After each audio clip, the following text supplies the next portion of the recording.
Hello my dear students, इस video में हम लोग करेंगे संबंध आर का प्रतिलोम। मतलब आर प्रतिलोम कोई भी संबंध है उसका इन्वर्स हम लोग कैसे निकालते हैं, ये ऑब्जेक्टिव में बहुत ज़्यादा पूछता है। ठीक है ना, तो इसको हम लोग देख लेते हैं। बहुत सिंपल है इसका।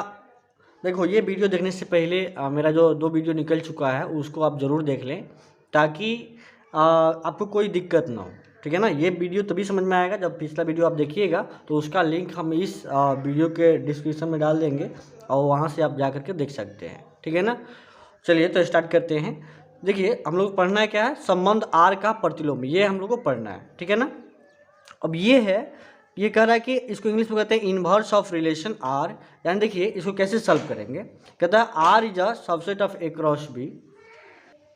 ठीक है, तो देखिए R is a subset of A cross B, जहाँ ए से बी में क्या है, एक संबंध है। आर तो हम जानते हैं क्रॉस बी का क्या है, एक सबसेट होता है। तो ए से बी में अगर आर संबंध है तो आर इनवर्स जो होता है उसको हम आर के पावर -1, इसको यानी आर इनवर्स पढ़ते हैं। क्या पढ़ते हैं बाबू, ये आर इनवर्स, यानी ये आर के पावर -1 बताता है कि ये आर इनवर्स 1 है। आर -1 नहीं पढ़ते हैं, इसको पढ़ते हैं हम लोग आर इनवर्स। तो आर इनवर्स का परिभाषा है कि कोई भी, देखिए कोई भी संबंध, ठीक है ना, अगर ए बी अगर रिलेशन में है ना तो आर इनवर्स में कौन होगा, बी ए होगा। ठीक है ना, फॉर ऑल बी ए, ठीक है ना, देखो B A such that A B belongs to R, मतलब जितने ए बी आर में होगा ना, for all A B belongs to R, B A belongs to R inverse. मतलब इसको ऐसे भाषा में लिखे हैं कि अगर ए बी आर में है तो बी ए आर इनवर्स में होगा।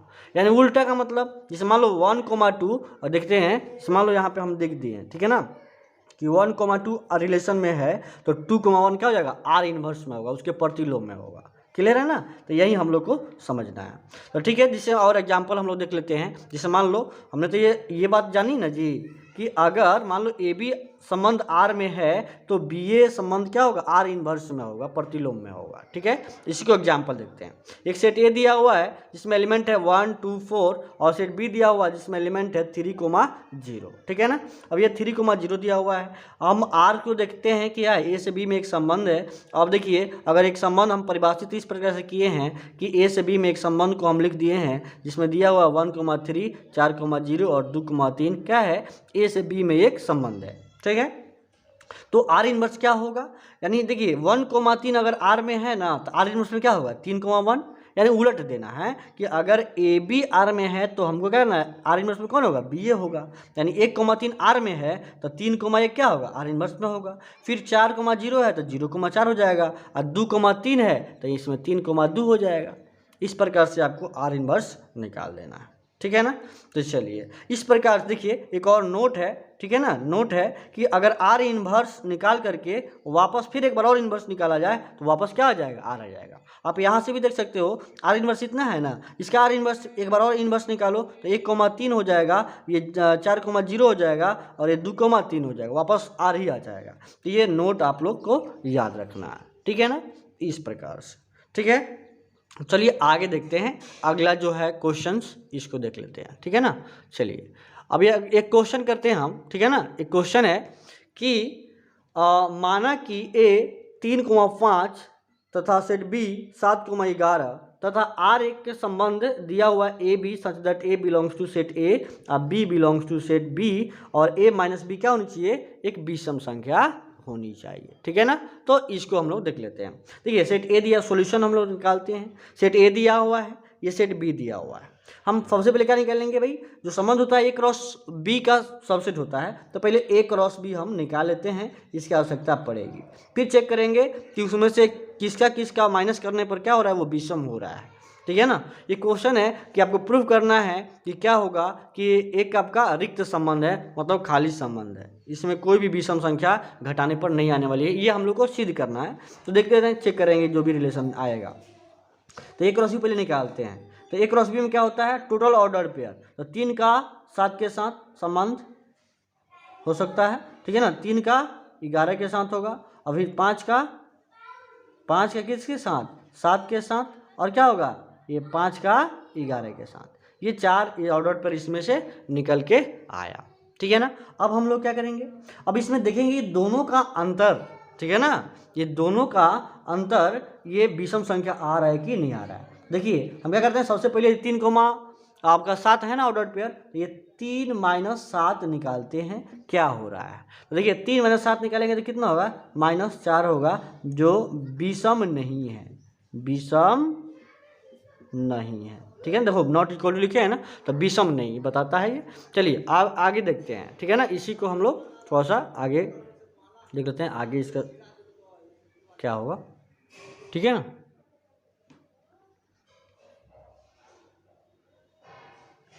अब देखते हैं अगला जो है ना, अगला ऑर्डर पेयर क्या है, 3 माइनस 11। क्या है ये, 3 माइनस 11, ठीक है ना। तो 3 माइनस 11 है, देखिए 11 में से 3 में से 11 घटाएं तो -8 आएगा ना, तो विषम तो नहीं है, ठीक है ना। फिर उसी तरह से अगला है ऑर्डर पेयर 5 माइनस 7, ठीक है ना। 5 माइनस 7, तो 5 माइनस 7 देखो यहाँ पे भी ऑर्डर पेयर हम लिख देते हैं, जो भी एक रस भी आया था वहाँ से आपको क्लियर पता चलेगा, ठीक है ना। तो चलिए ठीक है इसको, ठीक है ना। तो ये एक ऑर्डर पे 3 को 11 है, तो इसमें से -8 है तो विषम नहीं है।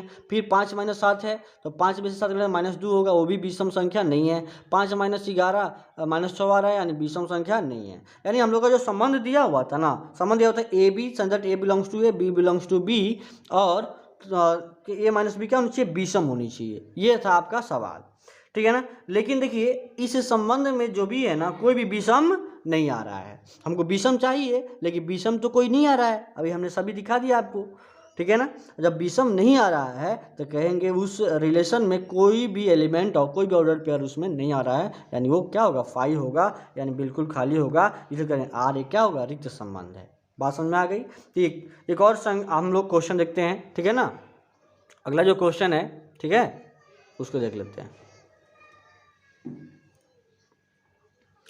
अगला क्वेश्चन है, माना कि ए सेट में दिया हुआ है 3,5, बी दिया हुआ है 7,11 तथा आर दिया हुआ है a, b, A belongs to set A, B belongs to set B, A minus B क्या है, सम संख्या है। आपको प्रूव करना है, सिद्ध करना है कि आर क्या है, एक सार्वत्रिक संबंध है।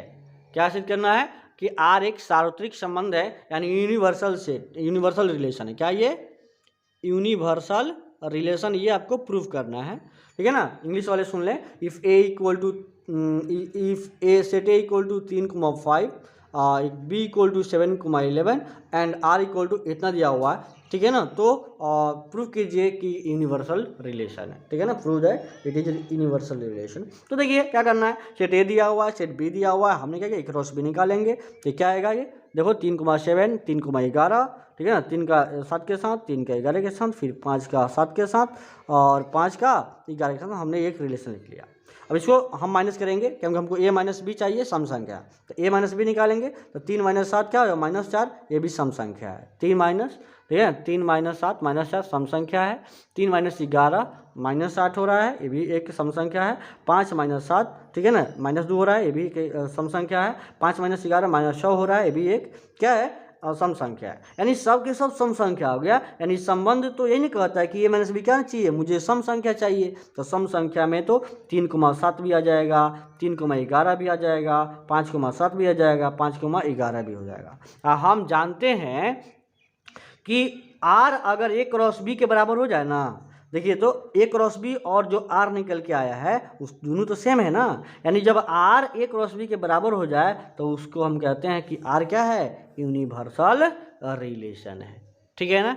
तो हमने इस वीडियो में जाना, ठीक है ना, कि इन्वर्स ऑफ रिलेशन क्या होता है, आर का प्रतिलोम कैसे निकालते हैं, और एक दो क्वेश्चन उस पर हम लोग किए, ठीक है ना। ऑब्जेक्टिव क्वेश्चन कैसे पूछते हैं ये आपको पता चला होगा, ठीक है ना। और भी हम लोग एग्जाम्पल देखते हैं, वो एग्जाम्पल इस प्रकार से होगा। जैसे मान लो आपसे पूछेगा कि बताइए कि रिक्त संबंध है कि यूनिवर्सल संबंध है, ठीक है ना, सार्वत्रिक संबंध है कि सम्मित संबंध है, उस पर 2-4 को हम लोग क्वेश्चन कर लेते हैं, ठीक है। और ये जो है ना, ये जो संबंध है इसमें से ज़्यादा आपको ऑब्जेक्टिव पूछेगा, सब्जेक्टिव यहाँ से ज़्यादा नहीं पूछते हैं बोर्ड में, ठीक है ना। चलिए तो उसको हम लोग कर लेते हैं अब क्वेश्चन। चलिए तो क्वेश्चन है कि यदि सेट ए इक्वल टू 1 2 3 है तथा संबंध आर ए से ए में परिभाषित है, निम्न में से आर होगा, हमने ये सम्मित, आर सम्मित होगा कि संक्रामक होगा कि स्वतुल्य होगा कि इक्विवेलेंट होगा, ठीक है ना, जहाँ पे आर दिया हुआ है 1 1 2 3 और 3 2, आपको बताना है कि ये निम्न में से कौन सा संबंध होगा, किस प्रकार से होगा। तो करेंगे क्या, अब देखो आपको हम बताए थे, ठीक है ना, यहाँ पे डिस्कस कर देता हूँ। देखिए आपको ये 12th क्लास का जो सिलेबस में है ना, यहीं 4 गो, ठीक है ना, यहीं ये 4-5 जो रिलेशन है आपको ध्यान देना है कि सममित क्या होगा, संक्रामक क्या होगा, स्वतुल्य क्या होगा। तो देखिए सबसे पहले हम लोग को स्वतुल्य को बताए थे। आप अगर नहीं पढ़े तो आप पिछला वीडियो जरूर देखिएगा, वहाँ पे बहुत बढ़िया से बताया गया कि स्वतुल्य किसे कहते हैं। देखिए कि अगर सेट ए में कोई भी एलिमेंट है ना, मान लेते हैं ए बी सी है, तो ए कोमा ए अगर सेम अगर आर में हो जाए, प्रत्येक for all A comma A R में होगा तो वो होगा स्वतुल्य।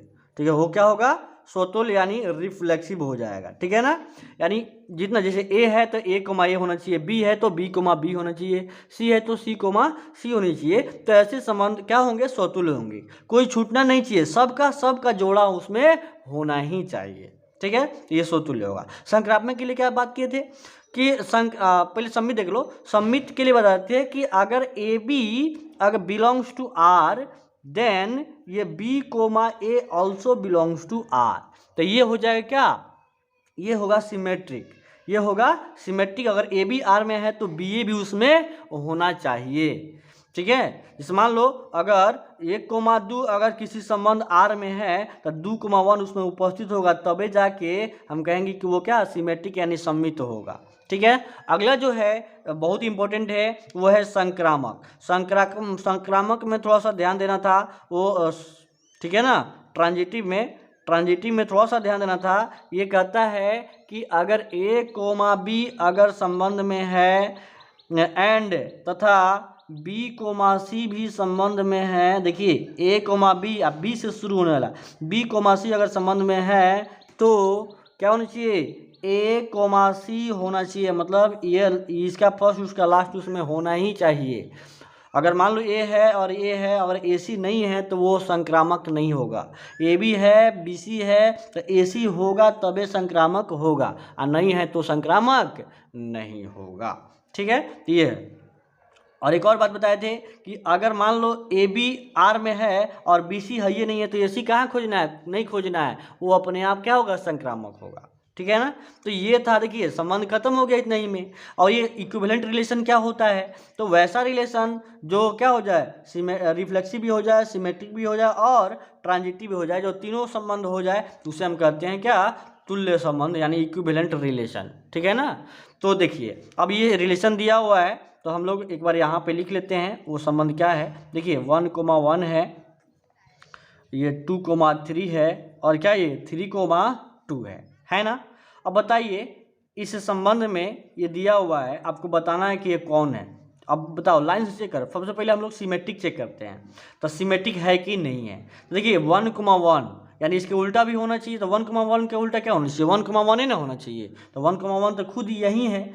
2,3 के उल्टा क्या होना चाहिए, 3,2, तो 3,2 है कि नहीं है, देखो यहाँ से यहाँ 3,2 है, अब फिर 3,2 का उल्टा क्या है, 2,3, यानी सबके सबका उल्टा इसमें है, यानी ये क्या हो जाएगा, सम्मित तो हो जाएगा।